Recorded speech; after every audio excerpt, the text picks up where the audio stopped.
আসসালামু আলাইকুম সবাইকে। আমরা এখানে একটি গাছ দেখতে পাচ্ছি। সো আজকে আমরা গাছের বিভিন্ন অংশের ইংরেজি নামগুলো শিখব। সো গাছকে ইংরেজিতে বলা হচ্ছে ট্রি। ট্রি মানে গাছ। আর এই গাছের বিভিন্ন অংশগুলোর ইংরেজি যদি আমরা আলাদাভাবে বলতে চাই, তাহলে আমরা এখানে দেখতে পাচ্ছি এই যে মাটির নিচে যে অংশটুকু থাকে, শিকড় বা মূল। এই শিকড় বা মূলের ইংরেজি হচ্ছে রুট।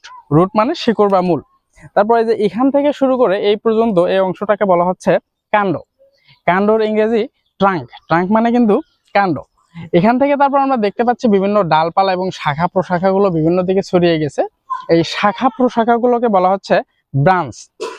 দেন আমরা গাছ কাটার পর এই যে কাণ্ড বা শাখা প্রশাখাগুলো থেকে যে কাঠ পাই, কাঠের ইংরেজি কিন্তু উড। উড মানে কাঠ। এবং দেন এখানে আমরা দেখতে পাচ্ছি পাতা রয়েছে। পাতার ইংরেজি লিফ। লিফ মানে কিন্তু পাতা। Then this is the mango. Mango is the most common fruit in Bangladesh. আমাদের দেশে আম খুবই একটি প্রচলিত ফল। সো আমের ইংরেজি আমরা সবাই জানি ম্যাঙ্গো, বাট পাকা আমের ইংরেজি কিন্তু আলাদা। পাকা আমের ইংরেজি কি আমরা জানি? পাকা আমকে ইংরেজিতে বলা হচ্ছে রাইপ ম্যাঙ্গো। সো আজকের এই ভিডিও থেকে আমরা গাছের বিভিন্ন অংশের নাম শিখে ফেললাম। See you in the next video.